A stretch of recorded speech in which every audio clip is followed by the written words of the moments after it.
I'm caps lock different. It's facts, not fiction. Said I black out for real, then the track gone missing. If it's cap, I'm dipping. We ain't talking about a move, then it's flatline finished. When I spaz, I'm grinning. Put a peel off in the Sadies and I pass by spinning. It's perks with this life, but I don't have my skinnage. Took a quick trip and now I'm back home winning. And I see they eyes pop like I snack on spinach. Pull up to the spot, she tryna grab my digits. I'm already 8 shots, a Henny past my limit. Here you go.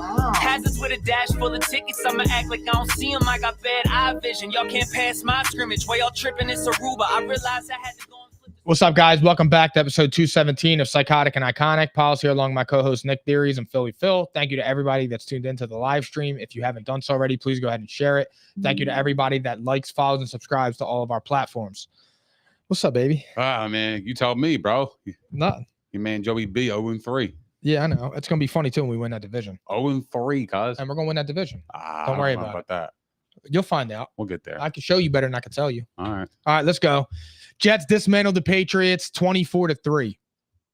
The Patriots are back. That was last Thursday. I know. Last Thursday's game. What do you think about the Jets? What do you make of them? Because I'm like, I think the Jets are going to hit. I think they're going to get moving. That's your Super Bowl pick. You better, right? Yeah.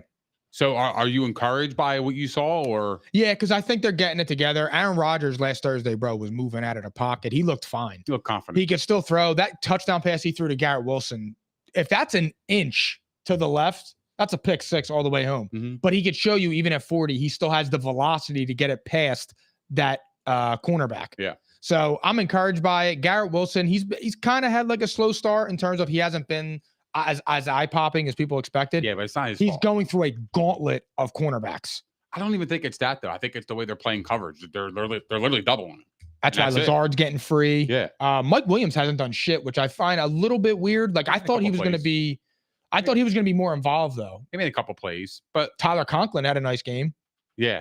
I mean, this team is so hard to assess, though, You because don't they know haven't yet. played anybody. They played the Titans and the Patriots, and then the time they played a good team, they got spanked.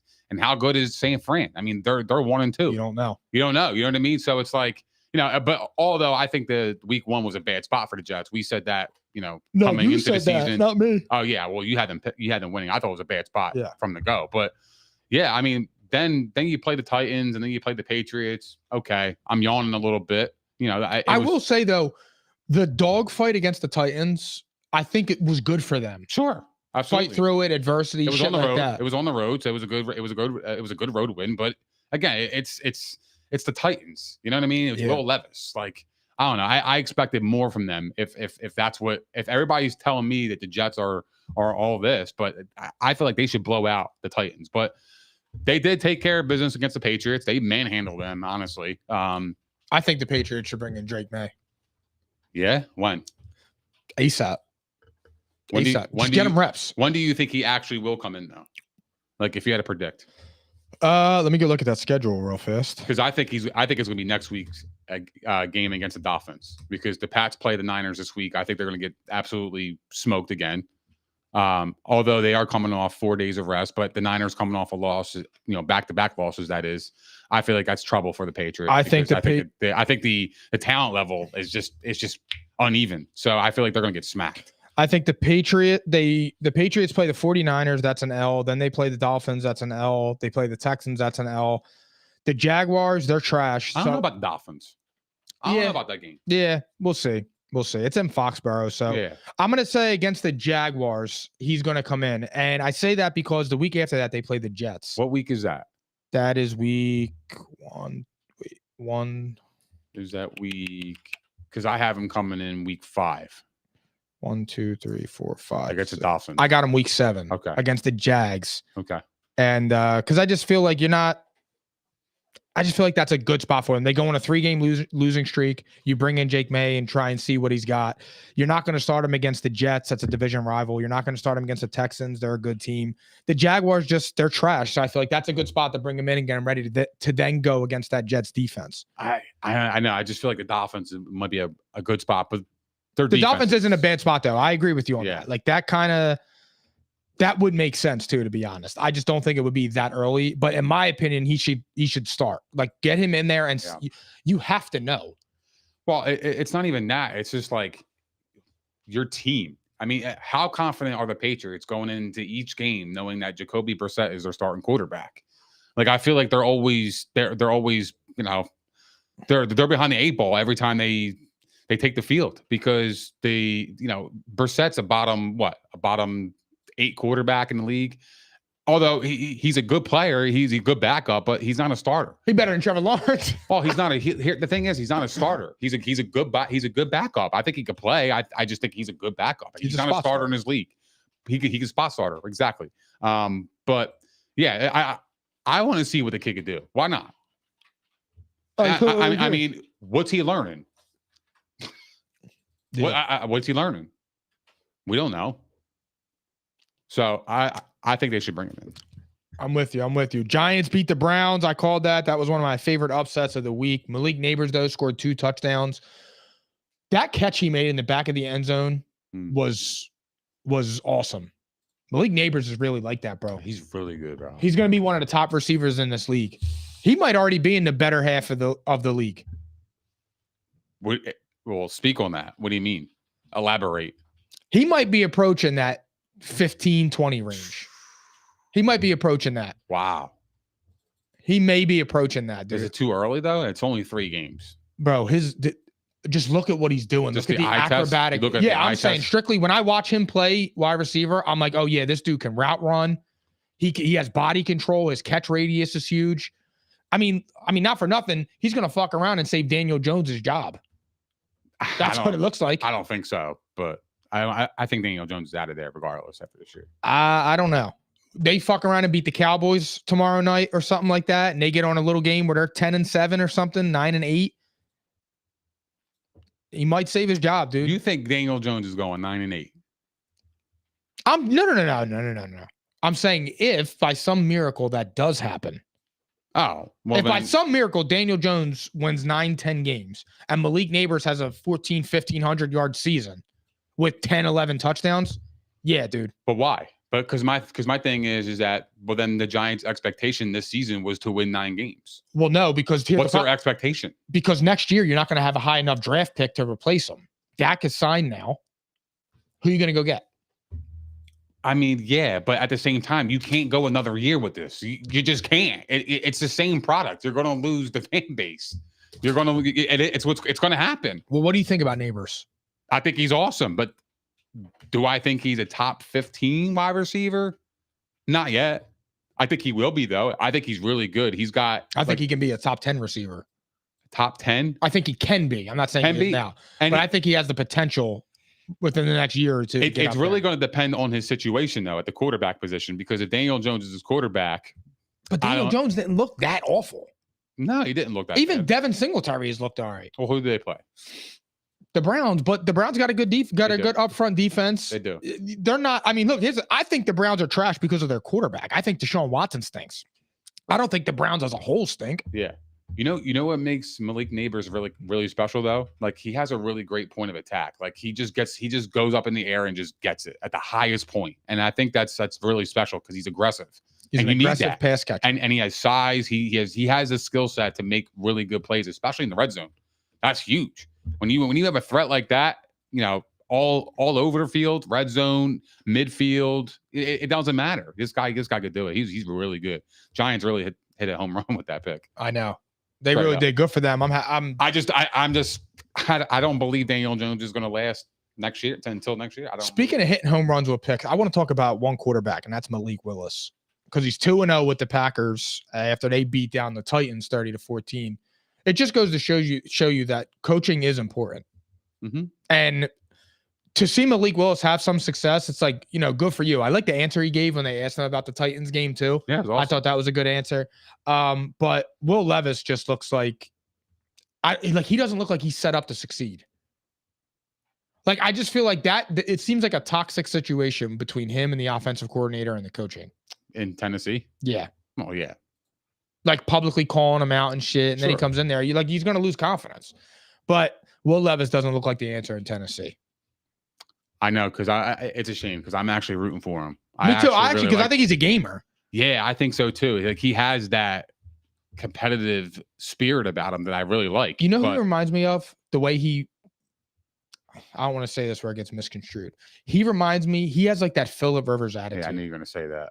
That's the attitude that he reminds me of, is Phillip Rivers. Intense, goes after. You could even say, you could throw Baker in there. He's intense during it. Yeah. Josh Allen. And I'm not comparing like the quarterback position. I'm comparing it to like that feistiness. Like he wants it. Yeah. You know what I mean? Well, he's just like Malik Neighbors. He was just efficient this game. I mean, that's all he did. He didn't have to do much. Yeah. And the thing is that Green Bay is set up for quarterbacks to actually succeed because they run the football. I know. They got Josh Jacobs. They had that one kid, Emmanuel Wilson, came out of nowhere. He's on my team. Yeah, he came out of nowhere. He had a good game. I mean, he had 50 yards on the ground, 12 carries. Jacobs, what do you have, like 14 carries or something like that? So, but yeah, like they run the football, and Malik Neighbors can run too. So I don't know. I just feel like he's set up at the perfect situation. It's just he doesn't have to do too much. He's got good skill set, wide receivers. He's got good coaching, like you said. So he's set up for success. I mean, 30-14. I didn't see that coming. I know. That's a blowout. Another high draft pick. Do you think Caleb Williams is set up for success? Because he had a decent day, threw for 363 yards, 2 tutties, another 2 picks, which is he's turning the ball over. Yeah, absolutely. He's set up for success. I mean, they got 3 wide receivers in the offseason. Are you concerned except for DJ Moore, but they re-signed them. Are you concerned with Eberflus and the coaching? Yeah, I am. Bro, that offense looks bad, it doesn't. bro. Yeah, it doesn't look like it fits Caleb Williams. Like it's weird. I can't doesn't even mesh. Yeah, something's off. It's like unless the game is really fast for him right now. Could be. Which, you know what I mean? That he did look better. Though. He looked a lot better this week than he did the previous 2. That's the bottom line. I mean, but by the same token, the Colts are really, really underperforming. Their defense is really bad. Man. Atrocious. They can't get off the field, dude. I know. And you could just keep running the ball. You could just run the ball down their throat. The Green Bay did it last week. I know. In week 2, all they did was run the football. They had fucking Malik Willis. Yeah. They didn't even trust him. They just kept running the ball. They did it like, I don't know, 13 straight plays right down their fucking throat and still scored a touchdown. That's how bad their defense was. It was coming and they knew it and they couldn't stop. And that's demoralizing when you can't get off the field and you keep getting 3rd down conversion after conversion and things like that. Yeah. It's the craziest thing is about the Colts is that I'm more disappointed in the quarterback play than I am the defense. And it's because Anthony Richardson, when he makes some throws, like when he made that 60-yard bomb week 1, it was like, holy shit. And he was running around. His ceiling is so high, but his floor is so low that when you watch him play, you truly don't know what you're getting. You have no idea on a week-to-week basis what quarterback is coming out there to play for the Colts. And that was the first game, in reference to my statement last week, that was the first game that he started and finished and won. And he played awful. Forgot about that. I don't think Anthony Richardson's the guy. And I'll go on record. I don't care if it's early. I don't care. He just doesn't look the part. He just looks like a big-ass athlete. You know who Anthony Richardson is? You know what he is? Honestly, he's a backyard quarterback. He just throws it up. He can make those kind of big plays. He has a big arm, but in the short, immediate routes, he can't hit a lick, bro. Like, it's crazy. He is so bad. I can't believe he's a starter in the NFL. I can't believe Anthony Richardson is actually the starter for the Colts. Because I'm telling you right now, if he keeps it up, Joe Flacco is going to be fucking trotting in there. How many games do you think he got? Playing like he did this week. Knowing their record is 1-2. If they go 1-6, Joe Flacco's coming in, and that's it for Anthony Richardson in Indy. That would be it. Because Jim Irsay, he don't fuck around, bro. Yeah, he's impulsive. Because you gotta understand, Jim Irsay is coming from the era of Peyton Manning, Andrew Luck. Like, he had these monumental quarterbacks. He had a vision of what he wants his team to look like. That ain't the vision. Even Rivers. Anthony Richardson is not the vision of Andrew Luck and Peyton Manning. They are 2 different quarterbacks. That is, I don't believe Irsay wants to build that team like the way it is now. I just don't believe it. I think he's going to have a short leash, and I don't think he's going to keep this job because I don't think he's a starter. I legitimately don't think he's a starter in the NFL. I saw throws. It was 3rd and 2. The guy, the running back was running a fucking out route, and he couldn't even hit him. He was wide open. You got to make those plays and move the chains. So what happened was he overthrew the guy, airmailed him, and they had a punt. Why? You can't do that. You've got to move the chains, man. You got to make those throws. They were easy throws. You know what I mean? So it's like those are the plays that are frustrating for the Colts. It's yeah, he can make the big plays down the field. That's not even a question. It's the short, immediate routes. He can't do it. His mechanics are so off. He just I don't know. It's almost like he's trying so hard to just get the ball there, but he doesn't have to. You know what I mean? Because he has a good arm. The short intermediate game too is what wins you football games. Absolutely. But you got to move the chains. You have to move the chains. And it can't just be him running. But luckily for him is they have a good running game. So that able to buy him, some, I guess, leeway in terms of his accuracy. Because if you can run the football, then you're gonna be able to go down the field. And all he has to do is make plays here and there to get points. And that's what they're doing. That's why they're not scoring a lot. You know what I mean? They can run the football, but they can't sustain drives. Why? Because they can't hit 3rd and 2s. You can't airmail the guy. It was a bad miss. It wasn't like he threw him at his feet, because I've seen that before. It was as bad as the Trevor Lawrence He one? threw it in the fucking stands. Like the ball, literally, probably hit the fucking Gatorade. Souvenir? It was a souvenir. I'm dead ass. That ball was a souvenir. He airmailed him. It was embarrassing. That's not an NFL quarterback. But then, like you said, week 1, he's throwing off his back foot and he's throwing a 60-yard bomb right on stride. And you're like, well, how the fuck can you make that, but you can't make that? It doesn't even make any sense. That throw will probably get him quarterback. That throw will probably get him 200 M's too. Absolutely, but he's a backyard quarterback. That's exactly what he is. You're not going to win. He's just an athlete. That he has a great ceiling. I think it's his ceiling's high, but I just don't think it's going to be an Indy, man. I really don't, because like I said, Irsay is not going to put up with that shit for too long. He's not. Like I said, he come from Peyton and Luck.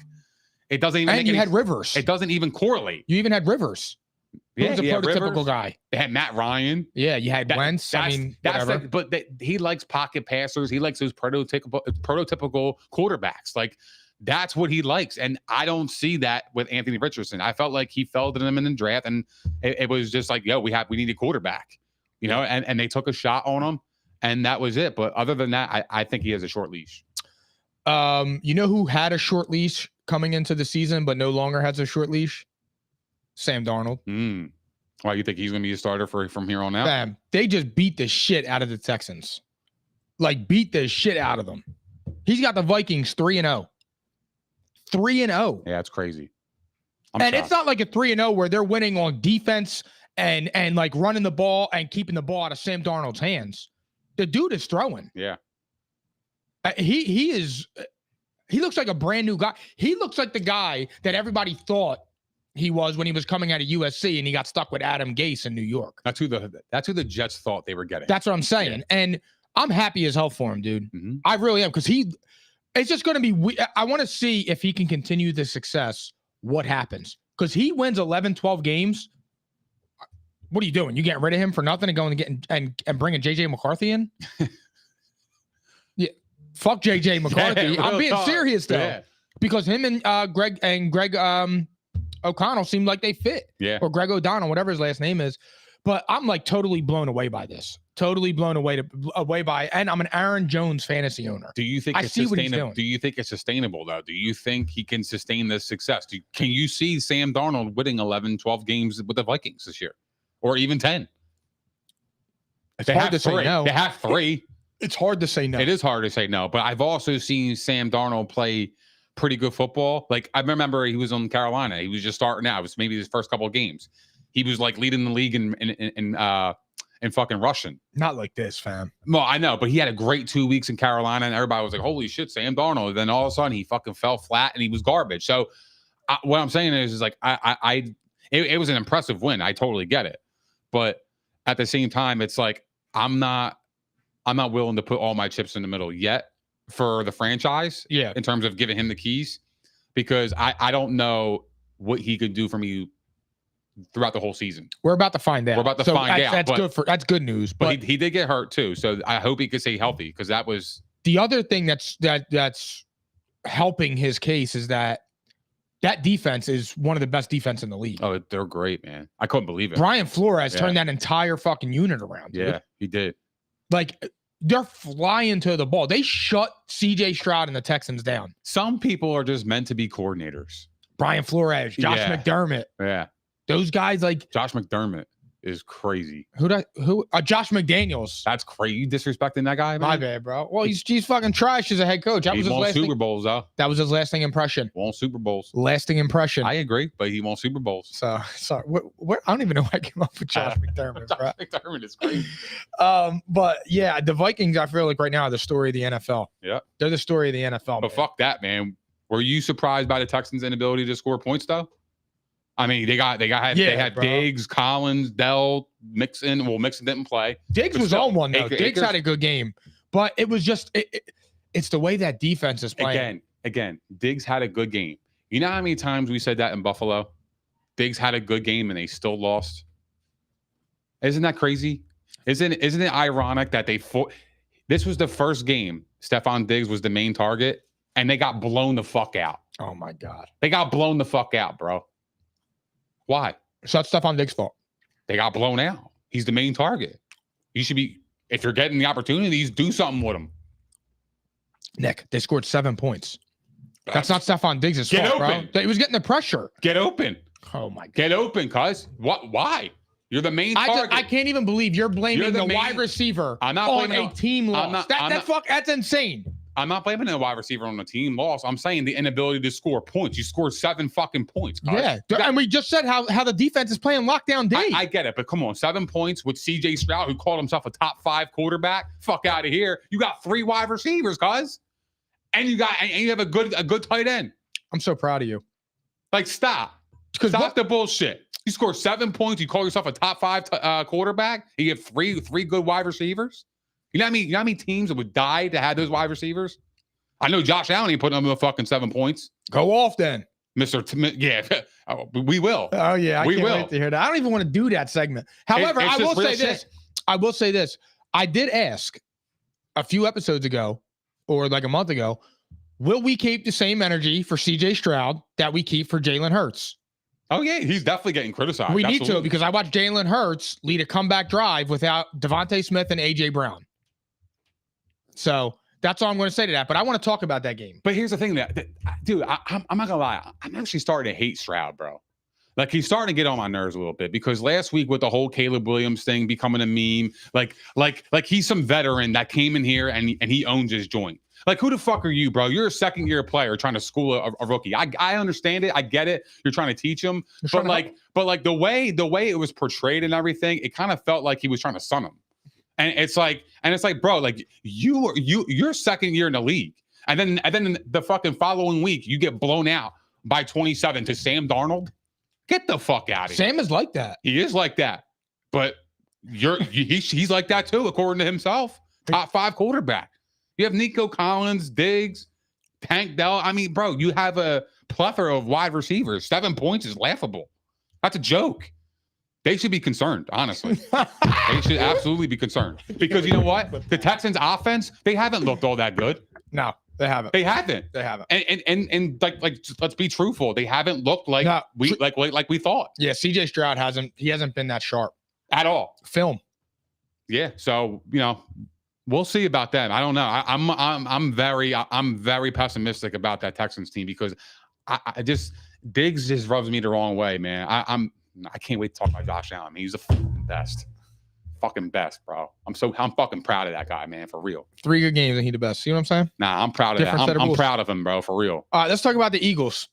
They edge out the Saints 15-12. Scored 15 fourth quarter points to get that dub. Thank God, because that was looking really bad. I was nervous. Let's start off with the main thing.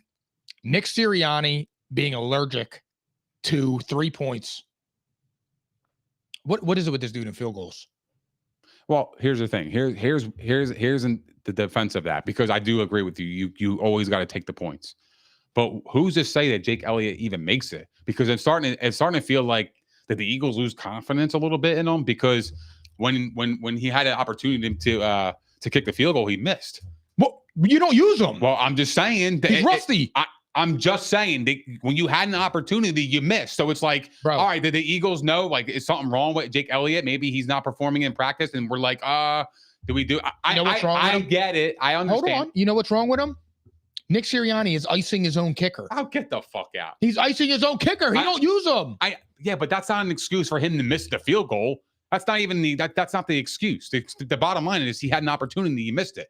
What I'm saying is there more that leads the eye? Because in what planet do you give up this many opportunities to not kick a field goal and go for it every single time? And then when you went for it, it were fucking stupid play calls. So like I don't know. Is there something wrong with our kicker? Is he did we lose confidence in him? I don't know. I'm so confused by this. I don't understand how the fuck he's passing up these opportunities. It's the bullshit. He's going to cost himself a job, man. I know. He is. He's going to get fired for this shit. Because you know what? The Eagles don't perform well down the stretch. He's gone, bro. I don't think he's going to last. Bro, you can't. It's just he doesn't make. You're going for 60-yard field goals and you're not taking 37-yard field goals. Like, bro, you have to take 3 points. You saw it with Brandon Staley, lost his job. You saw it with Dan Campbell in the NFC Chip last year. The dude, like, it's getting hard to defend him. And last week I tried defending him again where I'm like, I just feel like he's being used as a punching bag. And then there's times where, like, that Saints game where I'm just looking at him and I'm like, he was stupid. I'm like, bro, are you all there? Nah, he on sour.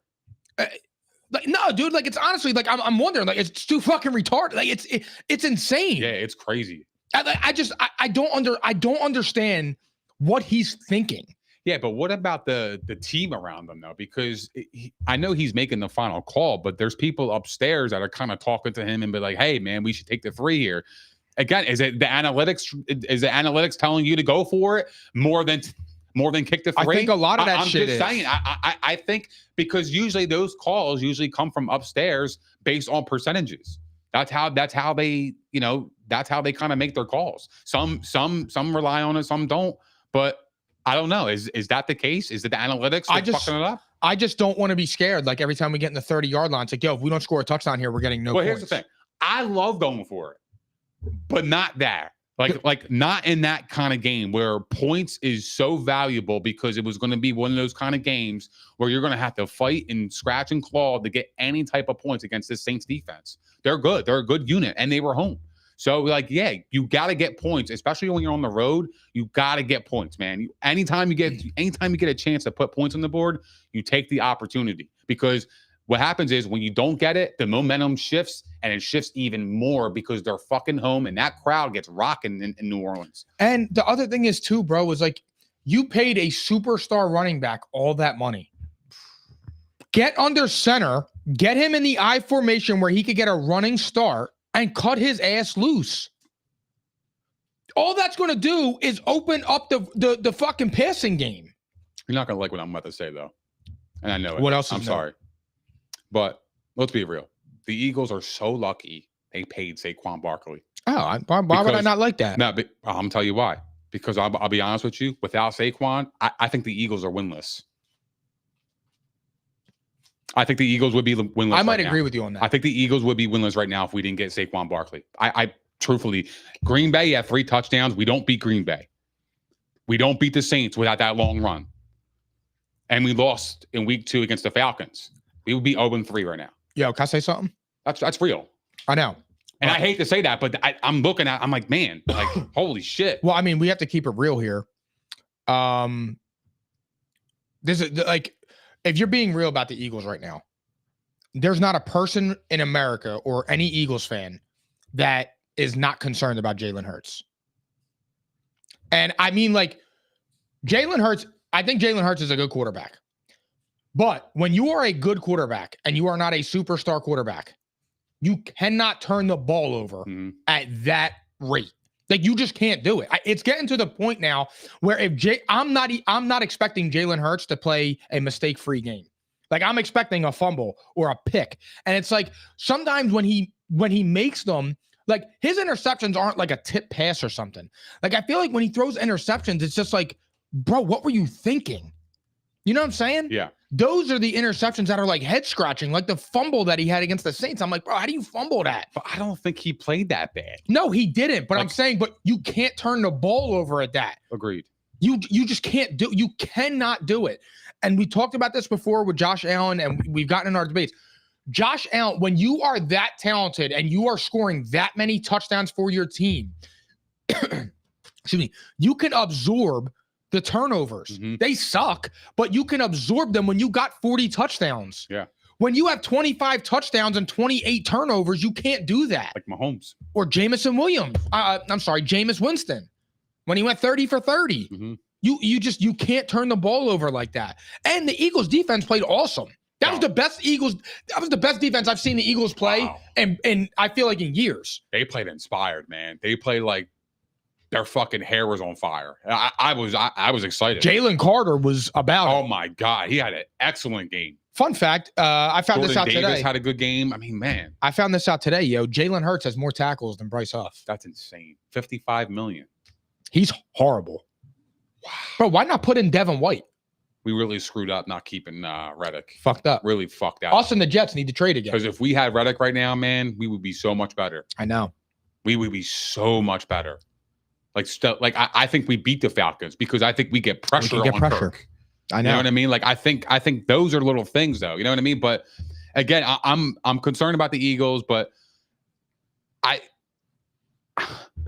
don't know about Jalen Hurts, man. I don't think he played bad.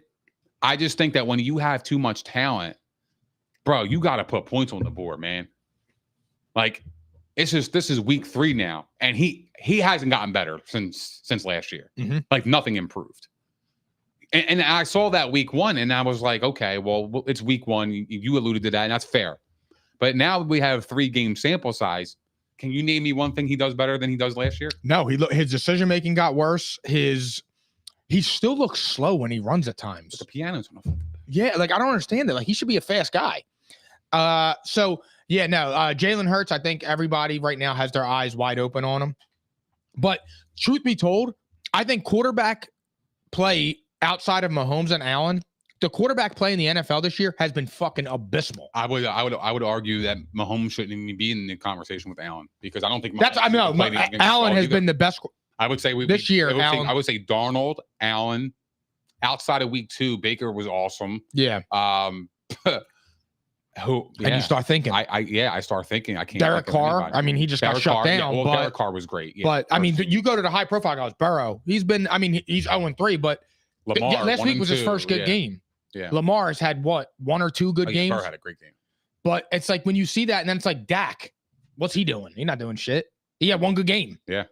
And they lost it. It's really weird. It's been a weird season so far, but I expect these players. This is also the other problem is it's week 3, no preseason. I feel like the teams will get going the first week of October or next week. Yeah, because usually the preseason was 4 games. You actually have four. And that's what it is, dude. And that's what it is. And then Steelers beat the Chargers 20-10. Herbert got hurt again. I actually didn't even know. I had no idea. Yeah. That sucks, man. I feel bad. Yeah, I do too. I feel so bad for them, dude. Like I really do because I love that team. Me too. They're a year away though. I know, but they were dude. Jim Harbaugh's got them. He does, but I just think I think they lack talent right now at the wide receiver position. I don't know. He had Quentin Johnson looking all right. JK was looking good.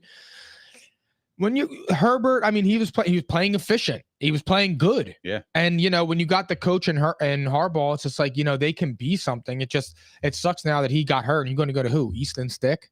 Is it still that? Is it still him? I don't even know who the fuck their backup is. I don't think so. I think it's somebody else. I don't even know who their backup is. I would say Chase Daniel, but he's in the facility. Yeah, he's in the facility.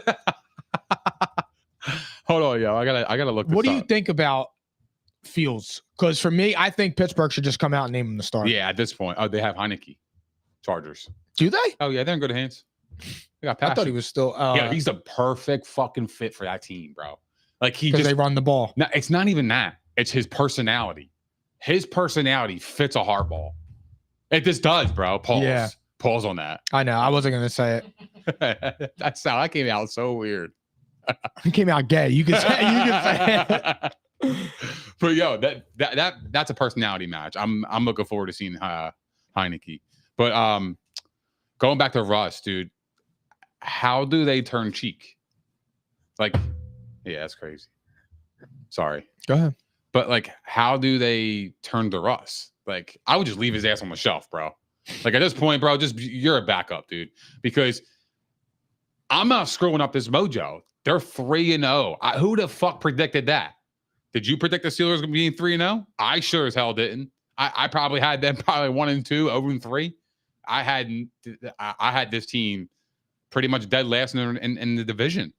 But their defense, man, is so goddamn good. Like, they swarm after the ball. It's a different type of defense, man. Mike Tomlin is an awesome coach. He always has his guys ready to go.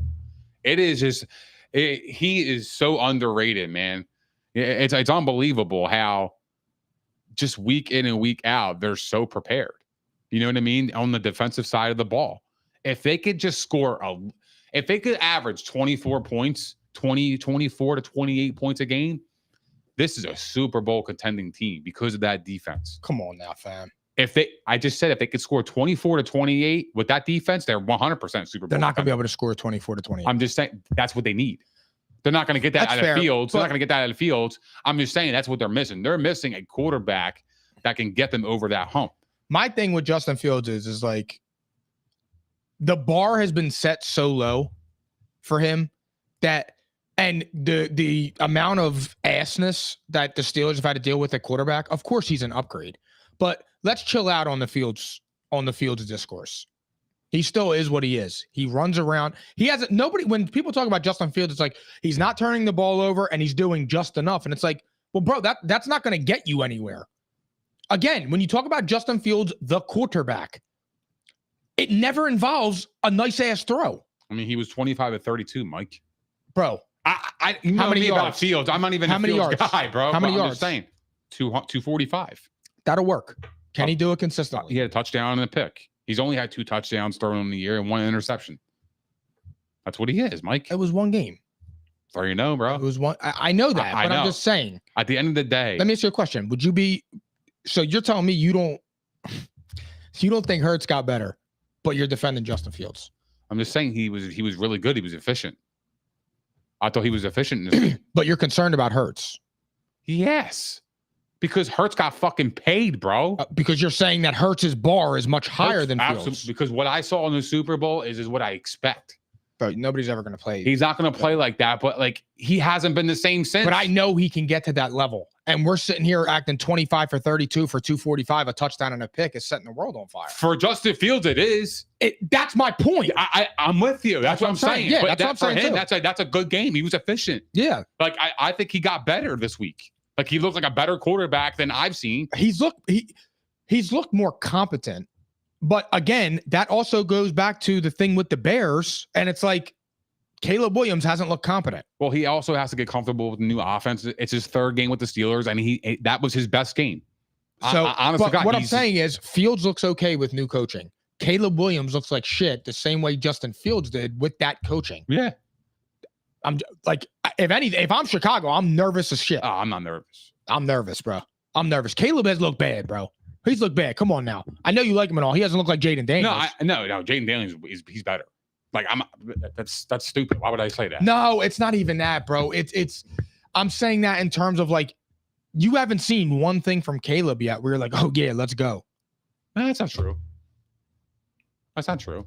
He makes plays outside the pocket where you could look at the talent. Like you could see he has the talent. We got analysts going to the Super Bowl. We got analysts Mahomes and Allen. We got analysts the best thing, the best prospect of all time. He's going to win the division. He's going to make the playoffs. They've been trash. No, I know. I agree. And my thing is though, is what I'm saying here. I'm kind of defending Fields here. Is like Fields goes to the Steelers, and you're kind of like, all right. Not you, I'm saying in general. You're kind of like, all right, maybe he's not that ass. Caleb Williams looks like ass in Chicago. I'm telling you, DJ Moore and those guys, when they were already standing up for Fields, they feel some type of way. No, I get that. But when I evaluate Fields, when I say that, I don't think he is a long-term solution. I think he could be a short-term answer. Like I think you don't think he's a future of Pittsburgh? Fuck no. Fuck no. I don't. Oh, all right. 5 minutes ago, I thought you did. No, that's what I was saying. Like, come on. All right, then I take back everything I just said. What I'm saying is that he's playing well right now. So how do you take him out? Like, why not name him the starter? He's playing good ball, and you're winning football games. Yeah, you're not scoring a lot of points, which is concerning, but you don't need to. But at the same time, your defense is playing well, and it's working. I think they're pretenders, though. Me too. I think they're pretenders. Like, I agree. For me, the Steelers, again, if they win 8 games, I think that's a good season for them. Yeah. I don't see him doing more than that. No. I mean, if Justin Fields gets you to 8, 9, 10 wins, I go for Justin Fields. don't think Fields is an NFL starter though. Neither do I. I think he's a spot starter. I agree with you. I don't think he's an NFL starter. Although it's hard to say he's not when he's winning football games. So, look, I'm rooting for the guy. I just don't think that he's the long-term solution in Pittsburgh because, when things go south, can he be a leader for that team? I think the quarterback position is crucial. You have to have a voice. You're the leader of the offense. You're the leader of the team. Well, TJ Watt's the leader of that team. But yeah, absolutely. at the same time, it's like if you want to be respected, you got to have a voice. So, we haven't seen the bad yet in the season. And when things go south, let's see how he responds because, that's part of being a leader. It is. And a team, if you get blown out, how do you tell your team, how do you rally your team the next week? And that's what scares the shit out of me with Tampa Bay playing the Eagles next week. I hate it because the Tampa Bay Buccaneers got the shit beat out of them by Sean Payton. And they have a quarterback over there that's feisty. And what's crazy is we should have saw that coming, dude. A letdown game. You're winning big. You're riding high. Everybody's talking about you. Trap game. Yeah. You got the Eagles coming up. Sean Payton, who's more familiar with the Bucs than Sean Payton? He was in fucking New Orleans for what, 10, 12 years? Yeah, I know. That's a good point. I didn't even think about that. So it's like when you see that, it's like, damn, I kind of should have saw that coming because I'm weird like that with betting. Like I look for like angles and storylines specifically for that. That's the way I gamble. I didn't actually think about the Sean Payton and New Orleans and Tampa connection. That's really so cool. I'm like, you know what I mean? And they got the shit beat out of them. But I just think for that was a letdown game. That was just a letdown game. But I worry about the Eagles this week. I'm right with you. It's a letdown game for me. I just think the team was on a high horse beating the Lions in week 2 because the Lions were considered the best team in the NFC. Yeah. I mean, rightfully so. They handled business week 1 and then Tampa took it to them. And then, they're riding high and then they played the Broncos who were 0-2. Now and they played in Tampa. So it was like. And then the next one that me and you both said we love the Panthers because the Raiders were just coming off the big emotional game, the comeback win, 10 points in the fourth quarter against the Ravens, Panthers get their first win, 36-22 over the Raiders. I feel so bad for Bryce Young. I wish I could have bet 10 grand on that game because I knew the Panthers were going to come out like that. Yeah, me too. I fucking knew it, dude. I knew it. Bryce Young is never starting for the Panthers again. Ever. It's over, bro, because I like what he did when he stood at the tunnel to shake everybody's hand. That was classy. But by the same token, bro, the team was energized. Andy Dalton just showed you what a professional quarterback looks like. Even if you're washed. Yeah. Just getting the ball out of your hands. The touchdown pass he threw to Deontay was beautiful. He threw another one right to Adam Thielen. I mean, he got hurt now. He's on IR. But right over the shoulder, hit him right in his hands. Those are just things that Bryce Young never showed you. Well, he was playing with confidence, Mike.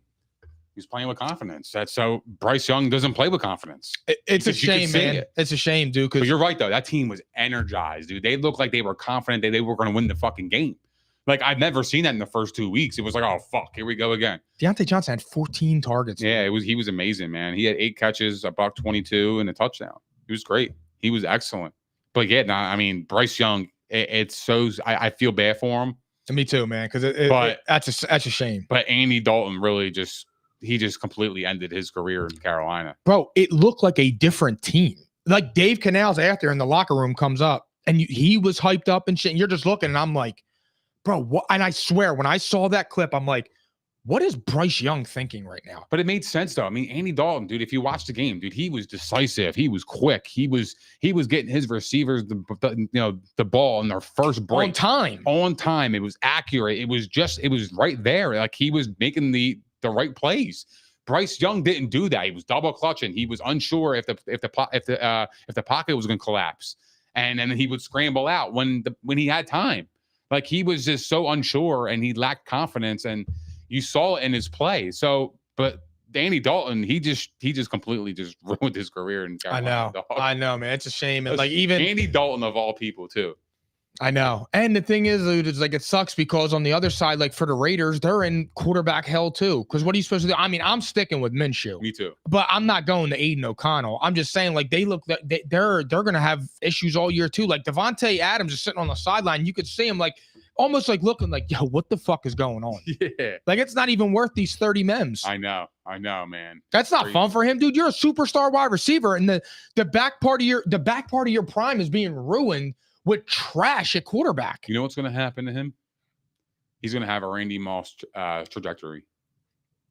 This is where he died, just like Randy Moss, and he's going to go to a team and he's going to shoot up. I love that comparison, he's dude. He's going to go fucking I love that, dude. Bro. He might go to the Jets.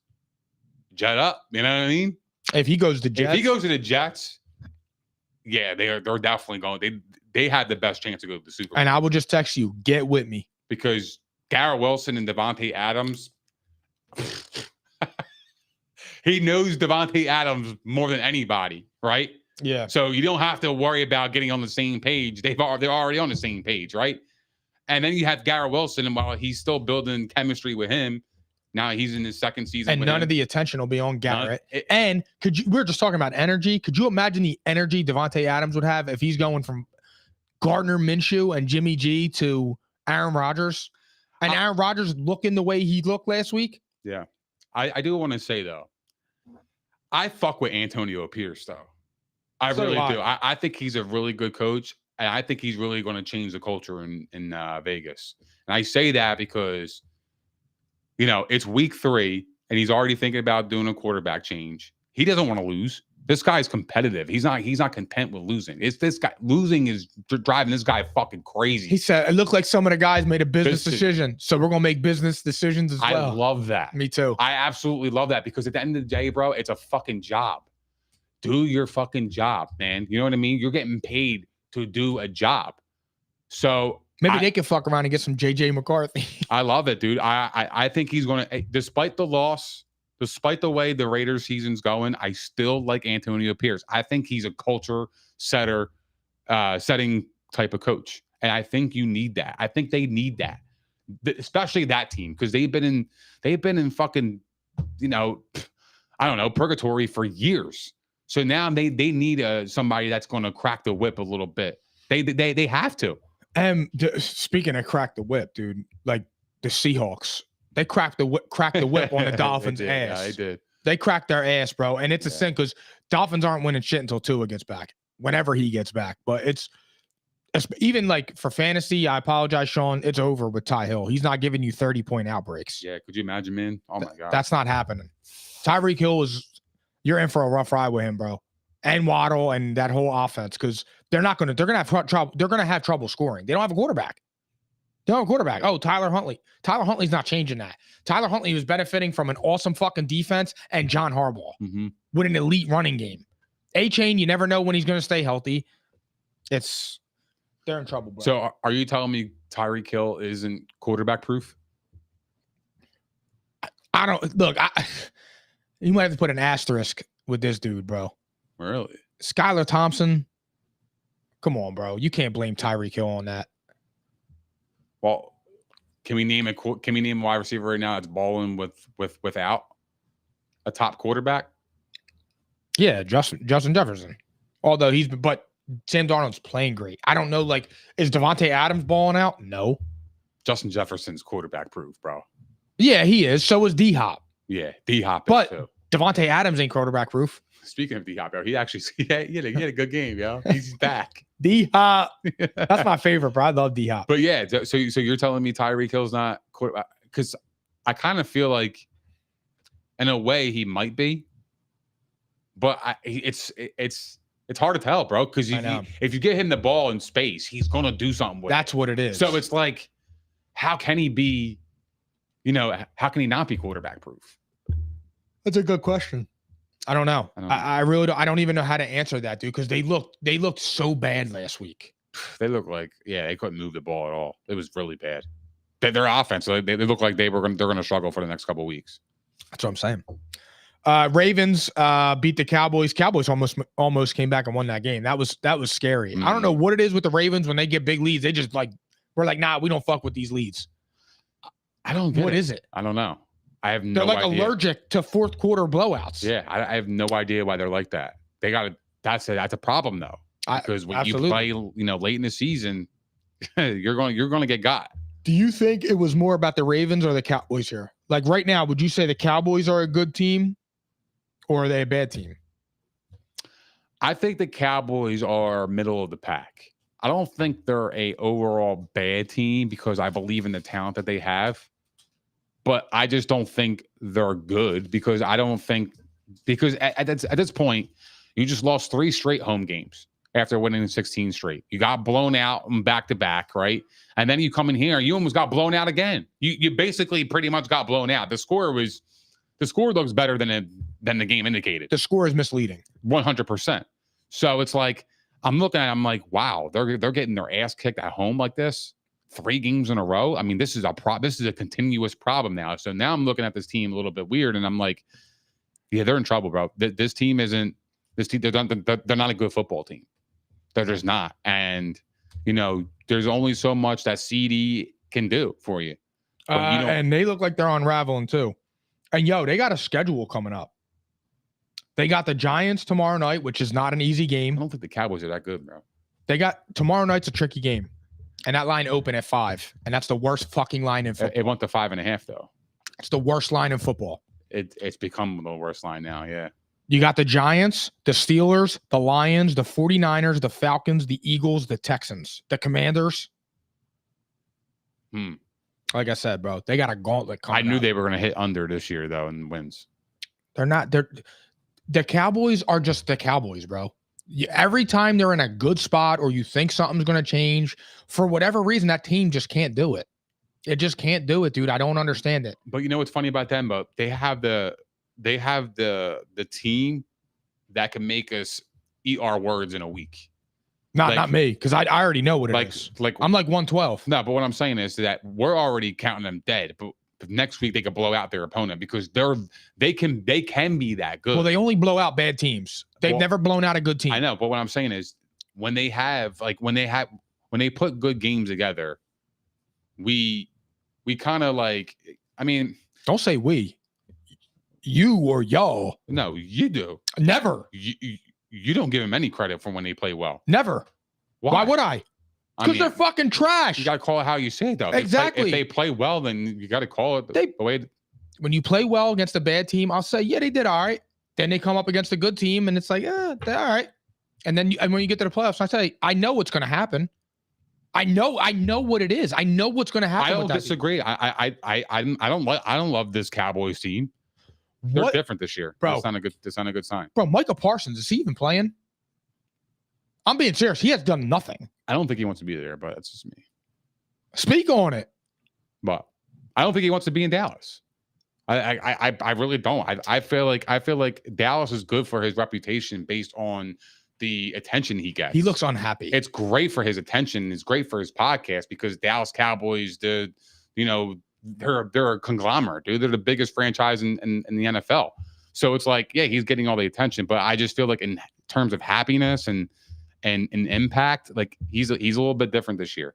I feel like he's too focused on the all-season shit and not focused on the real shit. Like he's leaving the field and he's recording and talking about the game and what this, that, and the third. And it's like, that's cool. And I respect that. But after a big loss and after losing 2 straight and losing 3 straight and 3 straight at home, take a step back, bro. Big bro, put the fucking microphone down. Yeah, put the mic down and rally your troops, bro. You're supposed to be a leader of that team. You're supposed to be the best defensive player ever. You will never see Brian Dawkins, the Eagles losing an NFC Championship game, right, at home, and you would never see Brian Dawkins a day later go hit live on his podcast and talk about it. You will just never ever see that. The game meant too much to him. He was too emotional about it. He loved the game.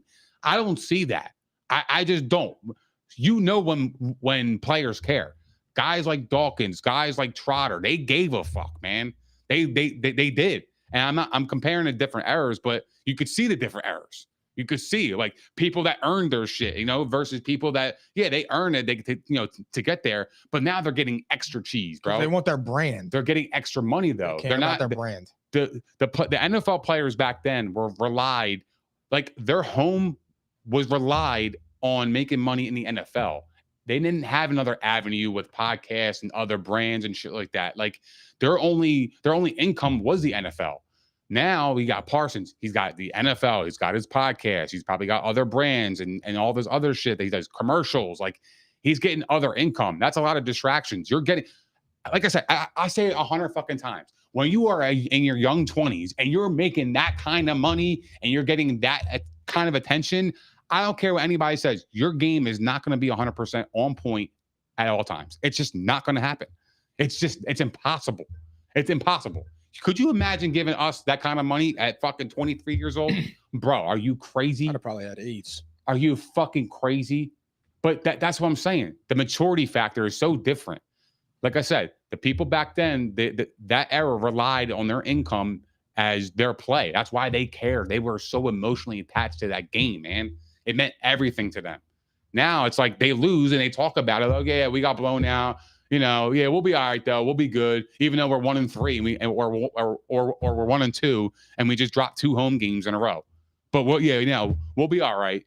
Like that's what you say. Like, where's your firingness? Like, where's that? Fuck, man, I can't believe we lost that fucking game. Like what happened? It's just like it's not there. It's just there's no fire, there's no spark, there's nothing. Emasculated men. It's fucking nothing, bro. It's crazy. It's so crazy. It's like Ed Reed cared. Ray Lewis gave a fuck. Like those Patrick guys Willis. cared. Yeah. Like the different eras. It's just, you could see it, man. It's sad, dude. It's crazy. I've been waiting to get to this topic Crazy. about the Chiefs beating the Falcons 22-17 in Atlanta. That was some bullshit, bro. Oh. The no call on Pitts. After the week before that, you call the one on the Bengals. Patrick Brady. Oh, don't do that. Don't do that. Don't do that. That's The crazy. ball Don't just- do that. There. The ball just bounces fuck his I'm not gonna, way. But I'm not gonna let you do that though. Don't you ever do The that. ball No, just no, no. bounces his way. I'm not gonna let you do that because the ball has bounced his way every single week. Has that ever happened to Brady where he was getting every call It every happened week? to Bruff for 20 years. Every week he was getting a call where it decided the game. No, it didn't, because you want to know why? He was blowing teams the fuck out because it never got to that point. Well, yeah, it's easy when you fucking know the play they're running. Oh, stop it. That's ridiculous. That's so stupid. But yet you call Tom Brady the GOAT. It doesn't even make any sense. You're too easy. It's just stupid. Let's get back on track. So Kyle Pitts was damn near tackled in the end zone, and it was a no call. He was tackled, though. He was, though, bro. He was. That's a flag. That's a flag. And then you wonder why conspiracy theorists and people say shit about the NFL. Do you believe it? No, I don't think games are fixed. So then why do you think Vegas has a hand in it? How do you think they know? What do you mean? Like, because you said it's a trap game plus 5.5. Well, how would you say that based on the line? Well, 5.5. That's just because most that commonly means- games end by 6 points. Right. But like at the same time, it's like telling me that you know something. They know something. Well, no, I believe my strategy with gambling is that I feel like football and basketball, baseball, it's an emotional game. It takes an emotional toll on you. So when you exert all this energy and you come out like the Panthers this week, the Panthers just put up 36 points. They've been trash all year. They're going to get, and the Bengals now are fighting for their lives. They're desperate. They're going to blow the fucking doors off the Panthers. Then you have, who's another? Oh, Denver. Who does Denver play this week? Because I like the other side, because Denver just blew out one of the better teams in the NFC. Now they're going to come back down to earth a little bit because they're riding high. You got the Buccaneers who just got the shit beat out of them. Now they're coming to Philly. It was a trap game. They're thinking about Philly because Denver's not that good. They got a rookie head coach. Now it's like, all right, we're going to be looking at Philly. We're not going to take these guys too serious. And what happens? Get the shit beat out of you. It's actually in Tampa, and the Eagles are favored. Even worse. Yeah, you see what I'm saying, bro? I don't like that. Although, for me, that would tell me to bet the fucking Eagles because the Eagles shouldn't be favored in that game. I agree. And I guarantee you that, what's the line? 2.5. That line will probably be a pick 'em, if I had to guess. Really? Yeah. If I had to guess, I think it's going to get bet down. 2.5 points? Mm-hmm. I mean, come on, dude. Eagles are minus 2.5. Come on, man. That's crazy. In Tampa. I'm laying those, as a bettor, I'm laying those points. because the Eagles shouldn't be a 2.5-point road favorite. They're not 5 points better than them or 3 points better than them, whatever. So that's how I am. I just like to read emotions and narratives. I like it. That's how I go. Totally agree. That's how I am with that. But you threw me off track here, so I don't know where. Oh, let's go to your guy. The Bills. The Bills beat the Jags 47-10.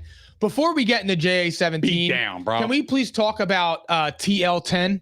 Do we have to talk about him? Real fast, we do. He stinks.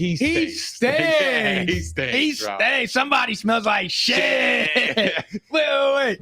But nah, Trevor Lawrence is horrible. I posted this the other night on TikTok and Instagram. I don't understand in what world he got paid 275 M's. He's a bottom 10 quarterback. I'm tired of hearing about Trevor Lawrence. That dude stinks. I don't want to hear about Doug Peterson. I don't want to hear about the offensive line. You got to go running back. You got a decent wide receiver core. When you get paid 275 million, you need to be the reason the team is winning. Bro, in fairness to him, when I was watching that game, he didn't have a chance. If he punted, if the Jags punted once, they were always going to be behind a score or two. We're not doing that. It does not. I'm just being honest. Fam, did you see that? Bro, the Bills beat the fuck out of them. Did you see the interception he threw to DeMar Hamlin? Yeah, I saw that. How bad was that? It was really bad. I'm with you. I'm not saying that. I'm not saying he wasn't at fault. But what I'm saying is when you're already down by 24 points before that even happened, like – you're pressured to score a touchdown. Like you have do or die, bro. Right now, Mac Jones is better than him. The backup on that team is better than him. He's more accomplished. He went to the playoffs. I mean, Trevor got the playoff win, so maybe I'm going a little out of my head here. We'll edit that out. I'm off on Trevor, you're bro. Way off on him. That's Mac fine. Jones comes in and the dude fumbles immediately. I felt so bad for him. Yeah, but I think Trevor Lawrence is some shit. I just truly believe he's some shit, dude. I think it's never Trevor Lawrence. It's everyone and everything. And Doug Peterson's going to get fired. I look, he deserves every bit of criticism. But what I will say is, like I said, if he punted one time in that first half, the Jags were always going to be behind 2 scores. No matter what. All right, because the Bills, bro, they literally beat the shit out of them. I know. They couldn't stop him. Josh Allen, bro, he is the best player in the NFL right now. There's not a soul playing better quarterback right now than Josh Allen. You can't name a quarterback right now playing better than Josh Allen. You can't. You just can't, bro. You can't even look me in the face and tell me a quarterback. I just want you to get on. You just can't. Shit. He's a much better and much more efficient quarterback. He's a much better and much more efficient quarterback without Stephon Diggs. It's just the bottom line. And last year in his first 3 games, he threw 110 passes, 728 yards, 5 touchdowns, 4 picks, and sacked 7 times. Right. This year, in the first 3 weeks, he threw 72 passes, 634 yards, 7 touchdowns, and no picks. They're taking the ball, and he's only been sacked twice. So what's the difference? They're taking the ball out of his hands. Addition by subtraction, my friend. And what's going on is that the Bills have run the football. They have a emerging running back now in James Cook who could take the load off of Josh Allen, and he can just make his plays, doing play action, and do what he does best. If you look at all the plays that he made when he's scrambling and hitting Keon Coleman right on stride, that's what he does, bro. And if he does that to you, good luck. Good luck. You ain't beating them. They're too damn good. Josh looks happy as all hell. He looks like the happiest person in the NFL. Like I've never seen a quarterback look so happy since the departure of Diggs. He has been the happiest person I have seen. It looks like he's playing with joy. On every single camera that Josh has been on since Diggs left, he's looked happy. He's making jokes. He's having fun at practice, and he's performing at a high level, stress-free. You can tell he's stress-free. You know what's crazy too, bro? It's like when you watch him having that type of success after he made the comment, like, I don't know if we'll miss him. He's a great player, but I don't know if we'll miss him. And he backs it up the way he has. Josh Allen right now is the MVP, and the Bills they're legit, dude. They're legit. They really are. And when Josh Allen doesn't turn the football over, but them bringing in Joe Brady saved everything. The turnovers got cut down. Look at it, and it translated right into this year. They're spreading the ball out, and James Cook is like, I don't want to say the team MVP, but like he is so vital to what they're doing because, like you said, you don't need Josh right now to be Superman. Mhm. You just need him to be smart. And if Josh Allen could play smart and limit the turnovers, this is what you get. This is what you get, bro. They're the best team in the NFL right now. I'm not going to go there yet. Who would you say was better? I'll say the Chiefs are still number one. Them playing like this, bro? Nah. I think the Chiefs are number one, bro. Look, that's fair. The Chiefs, I get it. But right now, the Bills look like Josh Allen's playing better than him. He's playing efficient, though. I mean, that's what I'm saying. Khalil Shakir, he's got 27 targets in a row where he caught the ball. That's an NFL record, by the way. 27. Khalil Shakir. Weaver. He caught a record tying 27 consecutive targets. That's crazy, bro. This guy was a no-name guy. But you know what he does? He makes his team better. That's what he elevates his players around him. Why? Because he's a leader. They respect him. He's fucking awesome. The best thing that ever happened to Josh Allen was Stephon Diggs breaking up with him. Absolutely. I can't even believe I'm saying that. I'm so happy that happened. I loved it when it happened because I was like, yeah, it's gonna suck because he's not gonna have that go-to guy where in a big moment where he needs somebody to make a play. He ain't gonna be there. But at the same time, he's going to be stress-free. He's not going to know, fuck, I have to give Diggs the ball. I have to give this guy the ball 10 targets. He has to get 10 targets a game to make him happy. He doesn't have to worry about that. He could play fucking football. He could just and that's what he was saying in the press conference. He's like, these guys don't care about how many touchdowns they get, how many targets, how many catches. They just care about making the opportunities when they're presented and winning the game. He says he believes that those guys bought into that. They don't care. They're not a me guy. And that's exactly like the Texans are. They're going to find out too. I was just about to ask you that. I'm so glad you said that, out, bro. Are you concerned about the Texans moving forward? I'm very concerned. He was the main target and they got blown out. That's not a coincidence. If you're the main target, right? On a team like that, Texans, they're a pretty good team. They should never get blown out 34-7 to the Vikings. But now you're the main target. You got blown out. That looks bad. That looks bad to me. It looks bad because when Nico Collins was the main target, the Texans were winning. The 1 week that Stephon Diggs was the main target, they got blown out. That's a bad recipe. You think he's a cancer? He could be. I think he's toxic. I do think he is. I think he's very toxic. I think he was toxic for the Bills. And I'm starting to think that, man, I wish the Bills would have broke up with him a couple years ago. Seriously, because if this is the Josh Allen I'm getting, this guy would have been the best quarterback in the league right now.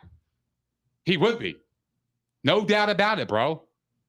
If he played like this without Diggs the last couple of years, if this is the real Josh Allen that we're singing, I'm being dead serious. Without turnovers and making efficient throws and that's not playing just smart football, but he's force feeding. He has to be Superman.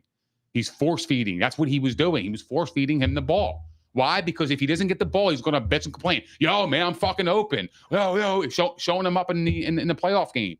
Got to play better.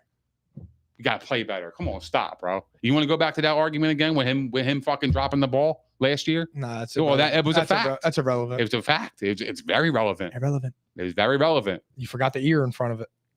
What? Irrelevant. No. Let's talk about my guy now, the 9. Commanders upset the Bengals 38-33. Yo, that was a hell of a game. Real shit. It was a good game. Jaden Daniels, my pick for offensive rookie of the year. As long as he stays upright, that's solidified. He is fucking good. He's a mini Lamar, but I think he's a better thrower. I think he's a better thrower than Lamar. It looks more natural when Jaden goes to throw the ball. And I went back on my last TikTok and was asking everybody, do you have anything to say for yourself? Simply because Jaden hurt. Oh, shit. That's crazy. Don't do that. Don't do that. Jaden Daniels and the Commanders are better than the Cowboys. And if a team is going to unseat the Eagles at the top of the division, it will be Jaden Daniels and the Commanders. I'm not going to go that far. And that's final. I'm not saying the Commanders are winning the division. But if a team does, and it's not the Eagles, it's the Commanders. Because the Commanders are better than the Cowboys. Just based on Jaden Daniels? Yes. No, it's just based on like the team. Like, I just like that team better. Yeah. I just like that team better. No, he's for real. I'll tell you what about Jaden Daniels that you didn't mention. He's a fucking killer. Stone cold killer. That touchdown pass that he threw to win the game, that is a quarterback that wants to take your heart, throw it on the ground, and stomp on it in front of your fans. That's exactly what he did to the Bengals on Monday night. That's exactly what he did. He did what no young quarterback has done in a while. That looked like somebody that understood it, understood the situation, understood the moment, understood the magnitude. Yeah, Monday Night Football. I need to make a play. We're only up 5. A touchdown here puts him in the fucking casket. And guess what? He did that, man. Wow. I was so impressed. That throw was ridiculous. What a catch by McLaurin. That was it. That was it, dude. The Bengals are in trouble. Fam, he was 21 of 23 for 254 and 2 tutties. It was unbelievable. I mean, Burrow was great too. Burrow 29. They didn't punt. Yeah. Burrow 29 of 38, 324, and 3 touchdowns. I'm worried as hell about the Bengals. They stink. Their defense stinks. Their offensive line stinks. They got little to no run game. You know what? So here's the thing. I still got the Bengals making the playoffs. Okay. But I will say this. One thing that's got me really, really scared about that pick. Joe Burrow and Jamar Chase. The vibe is reminding me of the Stephon Diggs and Josh Allen from last year. Not the personal relationship, because I think they're homies. The vibes are fucked up in that building because Jamar Chase wants to be paid and he's not being paid. Mm-hmm. You didn't pay T. Higgins. Why? Because you wanted to pay Jamar Chase. But now you're not paying Jamar Chase. The vibes are fucked up in that building, and it's scaring the crap out of me. The only thing that is that the Bengals, the Bengals schedule isn't that crazy. So easy. They got the Panthers coming up. They do got the Ravens, but even if they lost that game, their schedule lightens up. Now they could be in a much better spot if they're 2-1 or 3-0, whatever, or even 1-2. But their schedule lightens up for them. I still got them winning 11-ish games. They're going to go on a run. 11 games. They're going to go on a run. They just had their losing streak now. They're going to go on a run, dude. You think they're going to beat Carolina? Yes. It's going, but I don't think it's going to be a blowout, though. That line's also 5. That game scares the shit out of me. I think the Bengals can really be 0-4. If they go 0-4, it's over. Because they can't stop a nosebleed, bro. That defense was... And Andy Dalton headed back. Where is it? What? Is it in the jungle or is it in Carolina? Carolina. Oh, all right. Well, Andy Dalton against his former team. Storyline again. There you go. Andy Dalton's going to send the Bengals to 0-4. He's going to send Bryce Young to the bench. It's going to be an Andy Dalton year, cuz. I mean, I'm all for it if he's throwing a Deontay Johnson. It's an Andy Dalton year. I mean, if the Bengals go 0-4, I think they're screwed now. I don't think they're making the playoffs. I just don't. I think they're in a deep hole. They're already 3 games behind division. It's September. That's going to be a problem for It's early. It's early. But look, problem. But like the Steelers are 3 games ahead. But they're not far from the Ravens, in fairness. So that Ravens game in week 5, they better circle that right now. But they can't. No, you don't circle that. They can't because they have to beat the Carolina. Yeah, 1 week at a time. But that game right there is going to be their season. The Ravens versus the Bengals. Nah, they could still lose it. Nah, no fucking way. Oh no, because they'd be 1-4. They'd be 1-4. You already lost a division game. The Ravens could be 3-3. They'll be up 2.5 games at that point from you. If they need to be 3-4 they need to be 3-4 through 7. Well, I see what you're saying because they play the Giants, the Browns, then they play the Eagles, the Raiders, the Ravens, Chargers, Steelers, Cowboys, Titans. They do their fucking schedules easy. So if they miss the playoffs, yikes. That's going to be literally hurtful. Yikes. That's going to be hurtful. Yikes, bro. That's the easiest schedule in the NFL. Let's go to the week 4 slate. Vikings at the Packers -2.5. Aaron Jones makes his return to Green Bay. Jordan Love should be coming back. I think he might be. I don't know. I see conflicting reports. I don't know. I wouldn't rush him back. Me either. You won 2 games with Malik Willis. I just wouldn't do that. Yeah, you're 2-1. I think you bought a week or 2.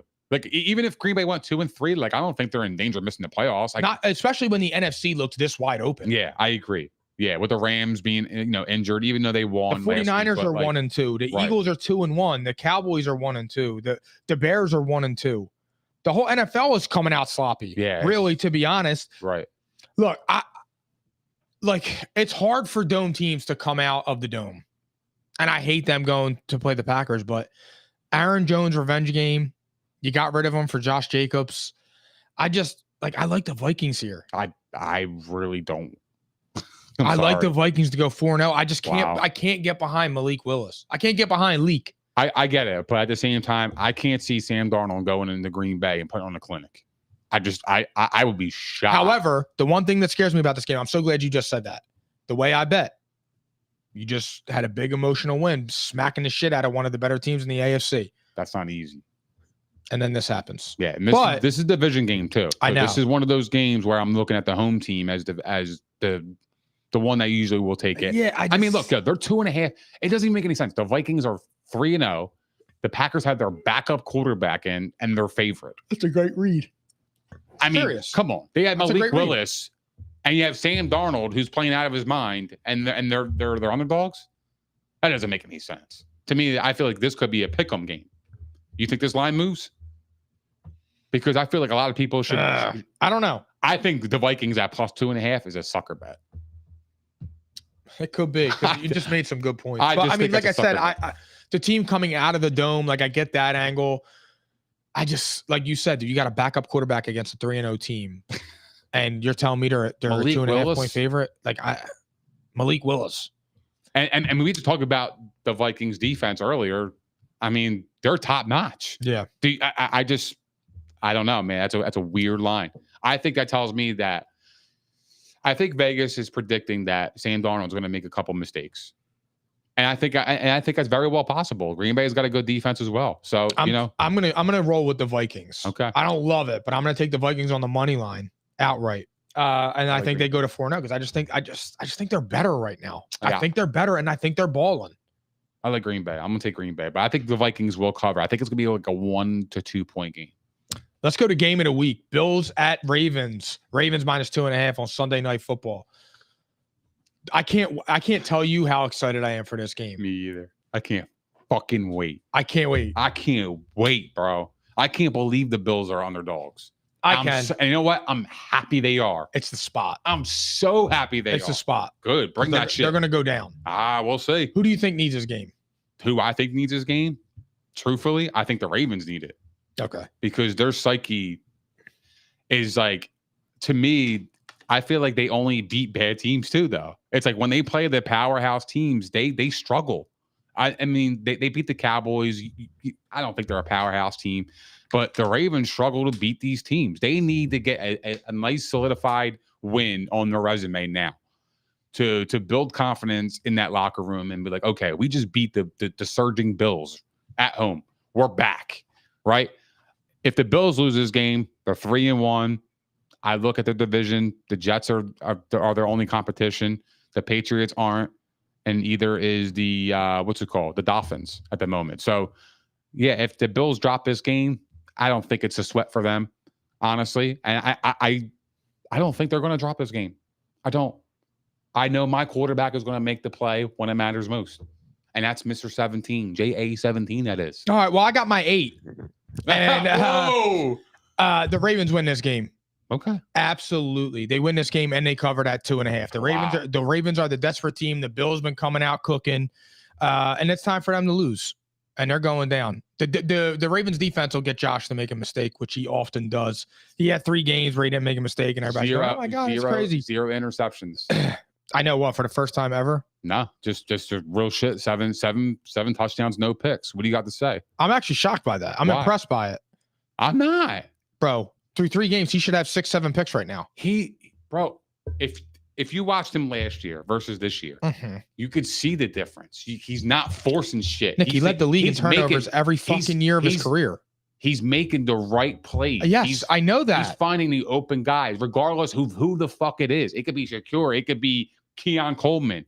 I'm not Stefan. I'm Keon. Yeah. Right. So you got him, Shakur, Dalton, it doesn't matter who gets the ball. He could give it to whoever and know that they're not going to bitch and complain that this guy's not getting the ball, that guy's not getting the ball. I could just play football. It's so much better for him. So it's so much better for him, man. So in like layman's terms, you're telling me that he was throwing so many interceptions because he was trying to get Stephon Diggs the ball? No, I don't think that. I think Stephon Diggs added a little element of pressure to have plays be forced his way a lot more than probably that needed to be, honestly, because he wants to get his targets. Mike, we know that he wants to get paid, bro. I'm not saying that. I get that. I'm just saying he's off to a great start of not turning the ball over, but you don't lead the league in interceptions and fumbles every year since you came into the league, and it's because of your wide receiver core.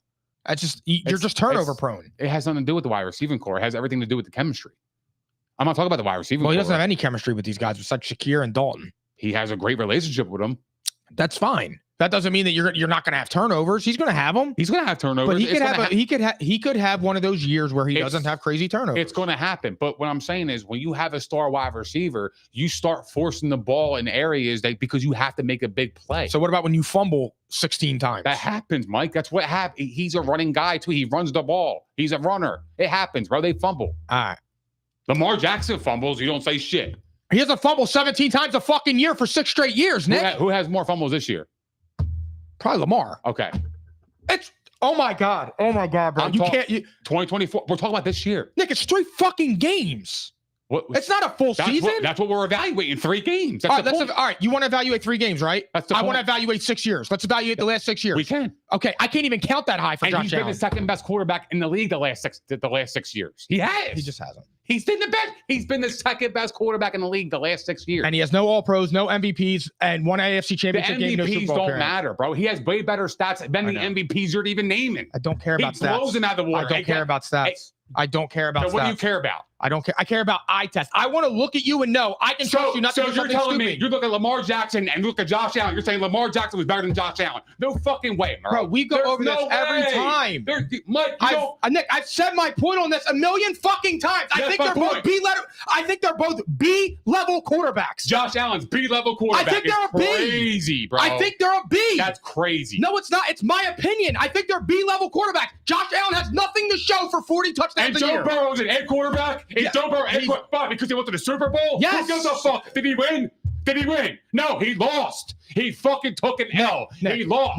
Nick. He lost the Super Bowl. And you're going to crown him an A-level quarterback over Josh Allen? Did I say that this year? Did I say that this year? I'm saying you're saying the last 6 years. Yes. You put Joe Burrow in the A-level quarterback because he went to the fucking Super Bowl. Yes. And he's been to 2 AFC championship games in the Super Bowl. He hasn't even been better than Josh Allen statistically. That's what I'm saying. And I'm telling you that I don't care about that. He protects the ball. Great. I understand that. Josh Allen made a lot of turnovers, but he makes it up. You said it earlier. He makes it up from the plays that he can make. Nick, that's what he does. And that's why the Bills have won 12 games, bro. Nick, that's why they have been winning. Nick, this is similar to the McNabb and Rivers argument that we have. No, and yes, it is, because Phillip Rivers has all the stats, but I think McNabb is better. Why? Because McNabb did more than Phillip Rivers. There is an eye test element. Not everything is looking at fucking numbers and analytics. It's not about that. I'm just simply saying, my only critique of Josh Allen saying he's overrated and I think he's a B-level player is that he consistently has 30 fucking turnovers each season. Now, hold on here.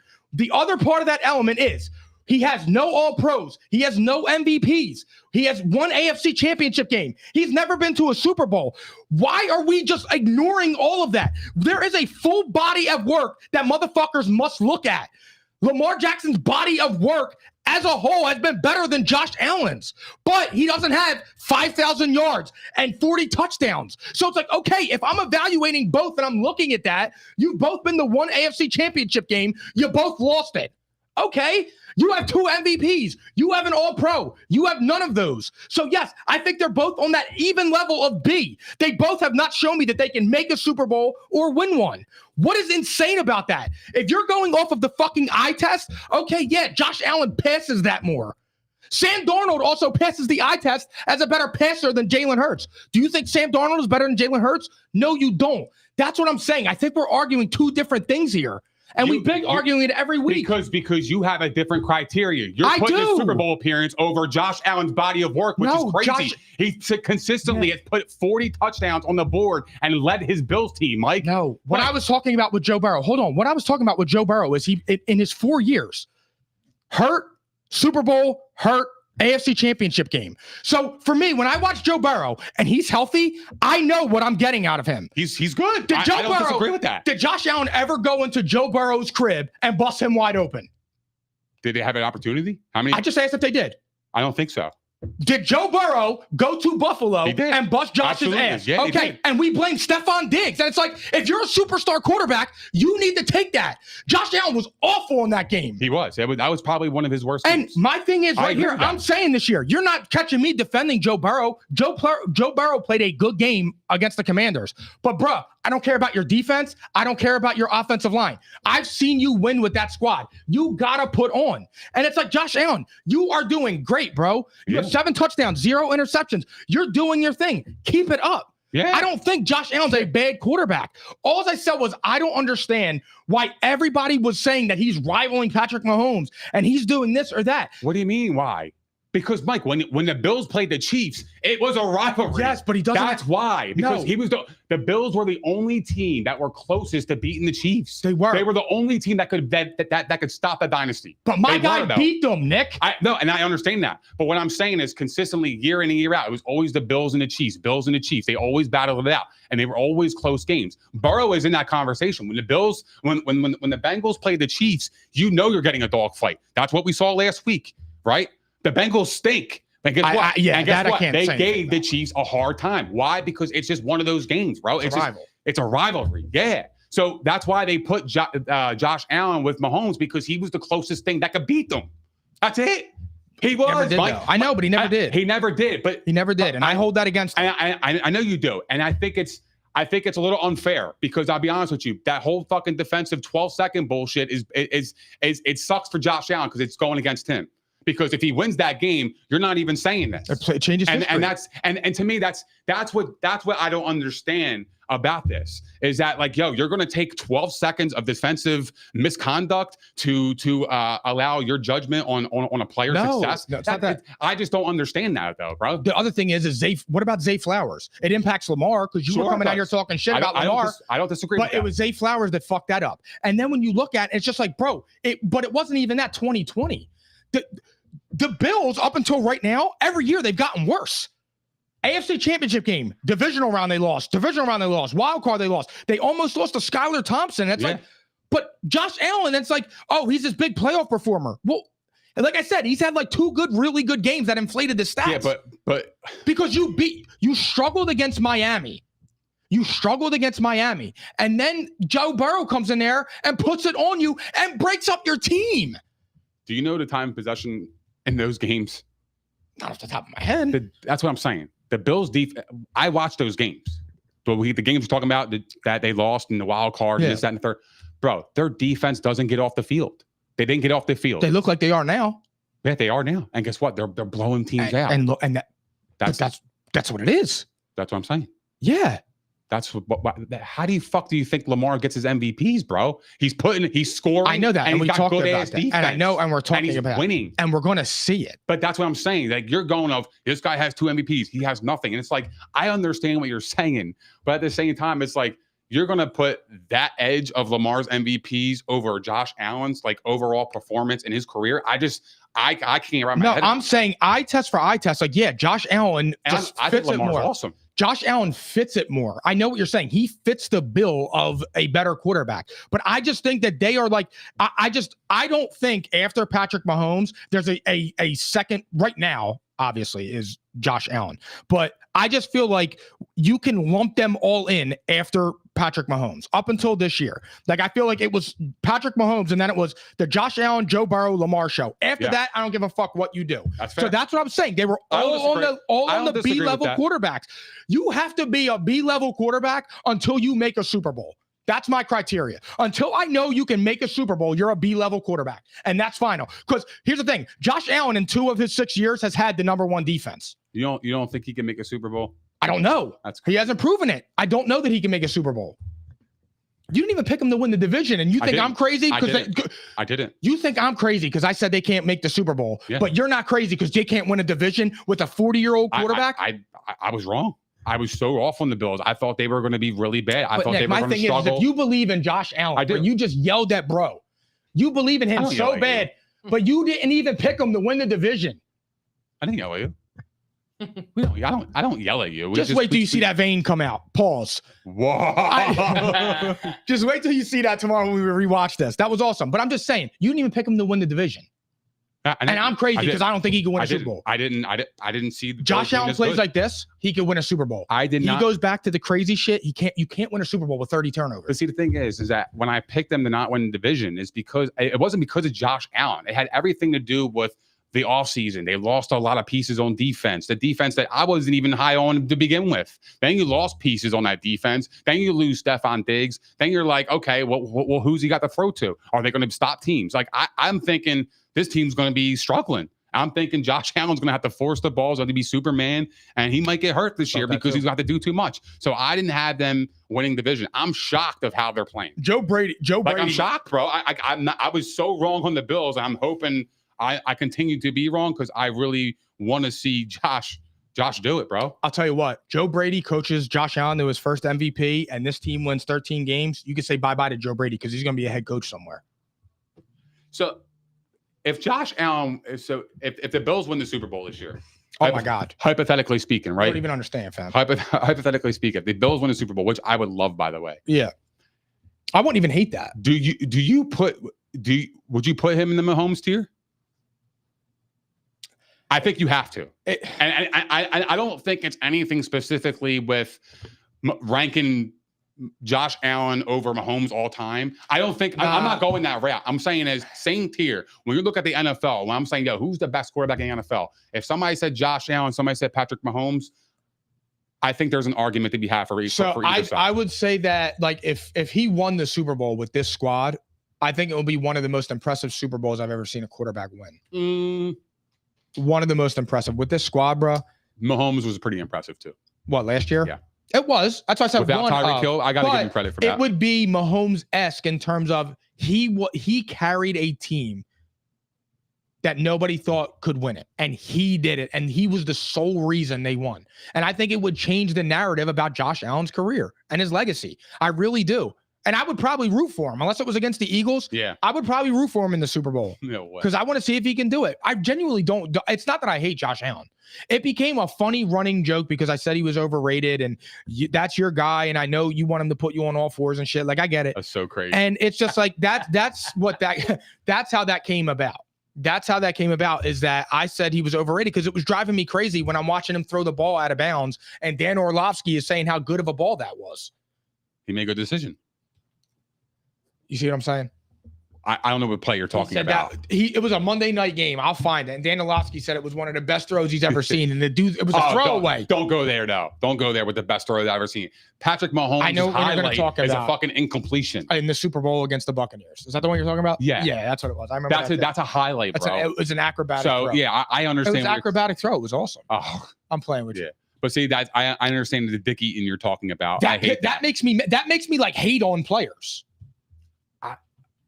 I'm shocked that you hate Josh Allen. I don't hate Josh Allen, but I'm shocked that he's not one of your favorites because I feel like he has such a likable personality that you would gravitate towards. That's why I have to argue with you all the time about this topic because I am so befuddled with your judgment with this guy. It's to me, I'm grounded and staying on my 10. It's actually really entertaining. It's so entertaining to me because like I just can't believe it, bro.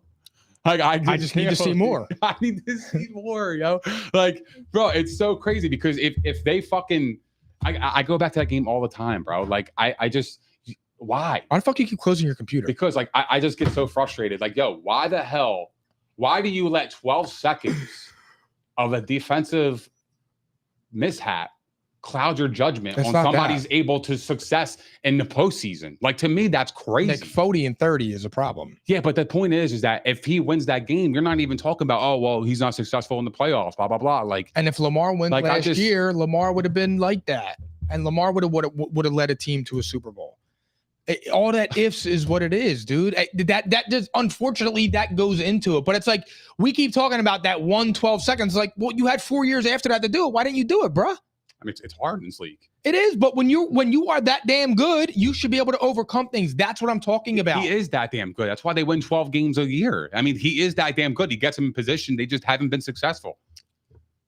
But he hasn't. I don't think it's a predication on him being some type of level quarterback that you're putting him in. To me, I look at Josh Allen. I'm like, holy shit! Look at his team. Like, do you see a superstar on anywhere on that team? No. And then I'm looking at him like, all right, who's the nucleus? The quarterback, right? So then, how are they winning this type of way, the way they are? It's because of the quarterback. He's the guy that's driving the engine, man. Like even when his teammates talk about him, Von Miller came out today. You know what he said? He was like, "What's the biggest thing on about the Bills' success?" You know what he said? 17. Josh Allen. Because Josh Allen's playing his balls off right now, bro. He's a very special player. He was like, he said he's the reason why he even came to Buffalo. Nick, I'm not disputing any of that. Bro. You act like I think Josh Allen's a bottom 5 quarterback. No, I think I'm not in love with him. I think you over highlight the turnovers. Nah, I think they're massively and I get that issues. And here's the thing: he's done all those turnovers, and he still won a lot of football games. Whether it has translated to trophies, MVPs, doesn't matter. He's won a lot of football games, and he's played at a high level in the NFL since he's came in. Well, since truthfully though, so has my guy. So has Lamar. So has my 8. Yeah, no, I know. I'll put my 8 under 17. I think Lamar's a good quarterback. I think Lamar's a good quarterback. I don't think Lamar can win a Super Bowl. No, we got one, Phil. I know. It's from an inside joke from earlier. I like when it comes down to it, I don't know if Lamar can win a Super Bowl. Maybe I feel the same way about Lamar as the way you do about Josh. And okay. I see it. Fine. So you just talked yourself into it. No, I took myself into it. I just think you're crazy to think that Lamar could do it over Josh Allen. I didn't say that. Who said that? Well, I just did. That's what I said. I just said that. Yeah, I don't know. I don't know if Lamar can win one. I don't think so. I don't know. I know 17 can though. We'll see. He resides in Buffalo. I wish you could definitively tell me. I wish I could too. I wish you could make one. I just want to see him make one. That's it. You ain't got to win. I just want to see him make that shit. You know what I'm saying? All right, let's move on. Eagles -2.5 at the Bucks. You better hope he doesn't make a Super Bowl, bro. That'll be the dude. I won't even be able to get excited for that because I know I'm going to get bullied on here for 2 hours. I think the biggest thing I'm looking forward to in this game is, speaking of turnovers, bro, Jalen Hurts, you can't go in there and turn the ball over. Mm-hmm. You really can't do that, dude. Like, I'm being dead serious now. It's a problem. And you got to figure it out, and you got to figure it out fast, because Saquon Barkley makes that team so much more hard to stop. You can't get hindered by it. Bro, you've really changed your tune on Jalen Hurts. I'm worried. You've really, really changed your tune. If we played a clip from two weeks ago about your defense on him to now, it's a total different conversation. Worried, dude. I'm worried, bro. I'm shocked right now. Bro, I ain't gonna lie. Because he's worried, dude. I don't know what it is, bro. I'm just like, he's starting to give me like the last quarterback we gave a big contract to. Wentz? He's concerning me.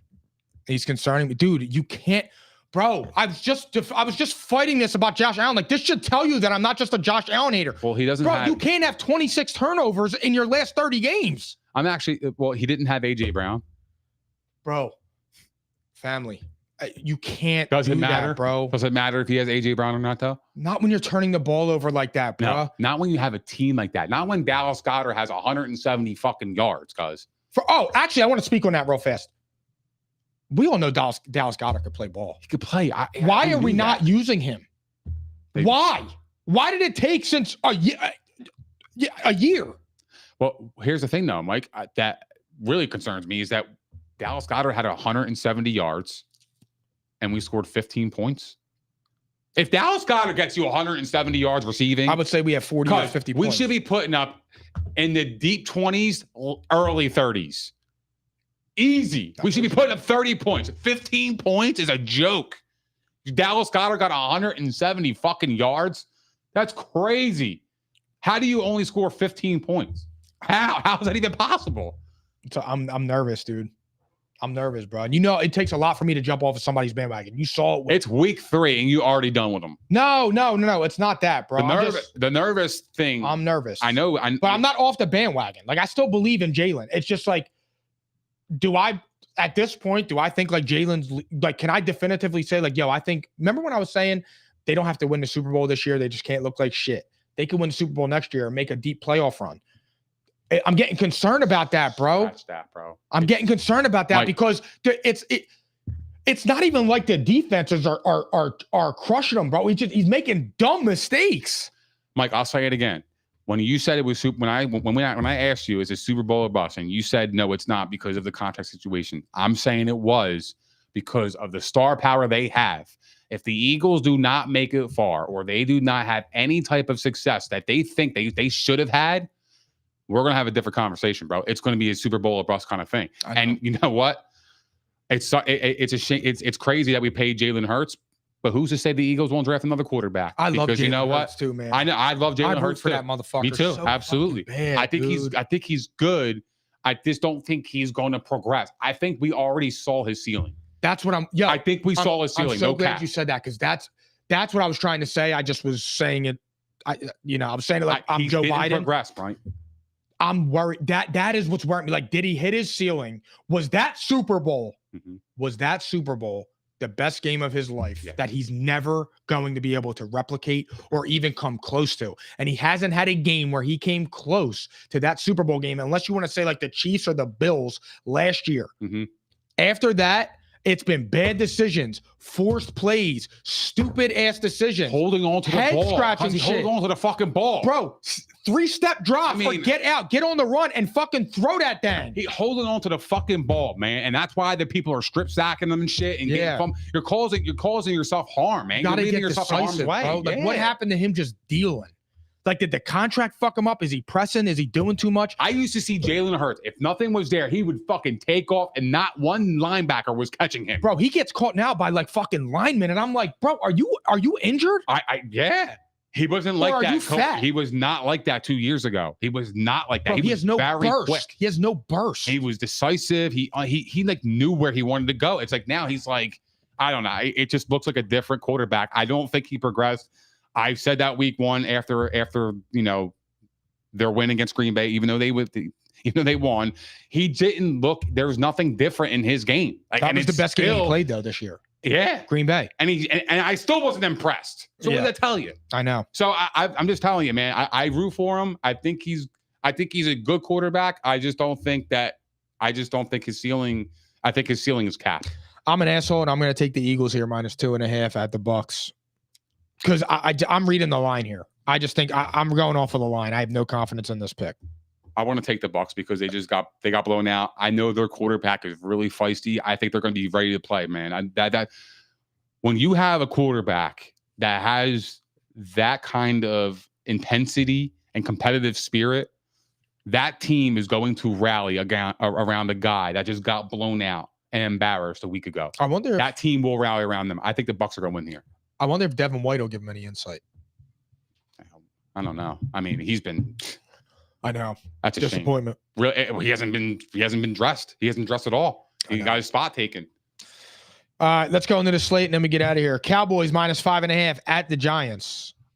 I'm gonna go with the Giants on an upset. I'm with you. I think this is an upset written all over. I love the Giants tomorrow. I really do. I think everybody and their mother is going to take the Cowboys because they just lost, and everybody's like, "Oh, there's no way the Cowboys are going to be 1-3." Well, guess what? They're coming. And I hate the Giants. They stink. And I think Malik Neighbors is going to dig in their ass. Yeah, I really do because that defense can be had. Devin Singletary's been running the ball good. The Cowboys can't stop a cold. They can't stop nobody. They can't stop anybody. And Micah Parsons, who you said is the best defensive player you've ever seen, I didn't even know. You know what's crazy? I didn't even seen him. Yeah. No, I'm not even playing right there. He's been horrible this year, bro. Man. Yeah, no, it's crazy. I don't understand it. I know he's good. I don't. Yeah, we got to put his face on the milk carton. I'm not gonna. I ain't gonna sit here and argue with you to say he's. No, I know I was trolling, but it's just I don't know. Vibes are down here the same way they are in Cincinnati. Something's off. I know he's a good player. I know he can make an impact. He did week 1. Bengals -4.5 at Carolina. I got the Bengals both ways in a blowout. I got the Bengals winning this game, but I'm going to take Carolina up the points. I think it's going to be a lot closer than people think. Broncos at the Jets. Jets -7.5. I got the Jets. I got here the Jets here both ways. Yeah, the Broncos just won a game. I feel like that's like, I don't know. That meant a lot to them. That defense should get after Bo Nix. Yeah, but I feel like the Broncos defense is pretty good too as well. Not bad, but Aaron will be able to. And I think Surtain is gonna put this the clamps on Wilson. I hope not. I hope not too, because I know, but I am worried about really it. Good, dude. And now Marvin Harrison Jr. is questionable. Mm-hmm. Jaguars at Texans. Texans -7. I got the Texans here in a blowout win. The Texans just got humiliated against the Vikings. The Texans are a talented team. They should absolutely handle business against the Jaguars. The only concern that I have about this game is that it's division, but I think the Texans are way too talented and Trevor Lawrence stinks. Give me the Texans outright. I got the Texans both ways too, but this game worries me because it's like they both got blown out though. Are the Jets this trash? I mean, the Jags, are they this trash? Dude, they're bad. They're bad. Steelers -1.5 at the Colts. I'm gonna go Steelers here. I think the Steelers go 4-0. I don't have any hope in Anthony Richardson against the Steelers defense. I think the Steelers defense is going to harass him. I think they're going to get after him. They're going to make him force and do stupid decisions because he is prone to do that. I've seen it 100 times this year already, and I like the Steelers here to win. Me too. Colts stink. Mike Tomlin is going to confuse the shit out of Anthony Richardson. Mm-hmm. Good luck moving that ball. Rams at the Bears. Bears -2.5. The line doesn't make any sense. I can't believe the Bears are 2.5 point favorites against the Rams. The Rams coming off an emotional win against Niners. So you know what? Give me the Bears here. And it's not because I like Caleb Williams at all. It's just because I'm reading the line like you are with the other game. I just don't understand how the Bears can be favored. This is my favorite bet of the week. The Bears are going to smack the Rams, dude. Yeah. Because there's no way on earth that Matt Eberflus and Caleb Williams are a 2.5 point favorite over Sean McVay and Matt Stafford. It doesn't make any sense. No way. Regardless of who's injured. I don't care. They just beat the Niners. Yeah. I'm the same way. Patriots at 49ers. Niners -10. Niners in a blowout. Me too. Outright. Both ways. Yep. Commanders at Cardinals. Cardinals -3.5. I'm going to go with the Cardinals here. I think I've been damn near impressed with the Cardinals. I think they're a really good team. I think they're going to win this game because the Commanders are coming off a high. Short week. Beating the Bengals on the road is good. And Jaden Daniels had an excellent game. I think he comes back down to earth here. I'm going to take the Cardinals. And also Jonathan Gannon's familiar with the Commanders. Oh, there you go. So I like the Cardinals here. I'll take the Commanders though with the points, but I like the Cardinals to win this. I wanted to ask you though, like before we finish it out, how impressed are you with the Cardinals though? Like overall, I think they play hard. Like their defense is just like it's garbage. They can't hold up, and it's weird because it's like it's a defensive led team. Like their head coach is a defensive guy. His side of the ball is trash, and the offense is doing really good. Like you would think Jonathan Gannon's an offensive coach. Yeah. You know what I'm saying? Like that's what's been confusing about me. But Kyler Murray, I think, is playing well. Marvin Harrison Jr. has arrived on the scene. They were good last game for defense. I thought their defense played really well against the Lions, in fairness. Yeah, I mean, it's the Lions. And the Rams. Yeah. I thought they played good against the Rams, too, in week 2. They're just like they're giving up points. Yeah, I mean, look. What'd they give up against the Lions? So, only 20. Yeah, I guess that's not bad. Like their defense, like in fairness, the Cardinals defense outside of week 1, they've been holding up. Yeah, they gave up 10 fair. points against the Rams, and they gave up 20 against the Lions. Like that's pretty good. Like I don't know. I mean, the Bills, they gave up 34 week 1. They were on the road in Buffalo. It's the Bills. It was the Bills. You know, I mean, yeah, they I mean, and they came back and won too. The Bills. The Cardinals could be, they could be sitting pretty here. Browns -1.5 at the Raiders. I'm going to go Browns here. And I think it's just strictly I trust their defense better more than the Raiders offense at this point. Me too. And I hate picking them because I think their quarterback blows. Yeah. So, but Agreed. This is a shit fest. So I'll take the Browns here -1.5. Yep. Chiefs -8.5 at the Chargers. I'm going to take the Chiefs winning this football game, but I think this is going to be a dogfight. Like, I feel like this game is going to be coming down to the last drive. I think that's the kind of message that Harbaugh is going to bring here. I'm going to take the Chiefs both ways. Okay. Because I don't know what is Herbert hurt. I don't know what it is. And even if he's on one leg, Chris Jones will be able to get to him. So Monday Night Football. Titans -1.5 at the Dolphins. I ain't even gonna watch this shit. Titans at the Dolphins. I mean, flip a coin, right? I'll take Titans. Yeah, I'll take Will Levis. I think Willie the L gets his first dub. And then we got 2 Monday night games? Yeah, 2 Monday nights. Oh, Seahawks at Lions. That's a good game. That's a really good game. I'll take the Lions on the money line, but I got Seahawks covering that spread with 4.5. I got the same thing. Seahawks covering. All right, guys. Thank you for tuning in to episode 215. Sorry we were a little late. Next Wednesday, we'll be back regular time at 8 o'clock with special guest Mike Spanos returning. Thank you, everybody, for tuning in again. I hope you enjoyed this dude. this dude is crazy. Thank you guys for hanging out with us. We appreciate all the love, support, and the comments. If you guys haven't done so already, please don't forget to like, subscribe, and hit the notification bell on YouTube. We're also available on Spotify, Apple Podcasts, Google Podcasts, iHeart, Stitcher, and all that other shit. And also follow us on all of our social platforms, as you do not want to miss our daily content on Instagram, TikTok, Facebook, and all that other shit. And we will see you guys next week at P&I, baby. Enjoy week 4. I'm caps lock different. It's facts, not fiction. Said I black out for real, then the track gone missing. If it's cap, I'm dipping. We ain't talking about a move, then it's flatline finished. When I spaz, I'm grinning. Put a peel off in the Sadies and I pass by spinning. It's perks with this life, but I don't have my skinach. Took a quick trip and now I'm back home winning. And I see they eyes pop like I snack on spinach. Pull up to the spot, she tryna grab my digits. I'm already 8 shots, a Henny past my limit. Here you go. Hazards with a dash full of tickets. I'ma act like I don't see them. I got bad eye vision. Y'all can't pay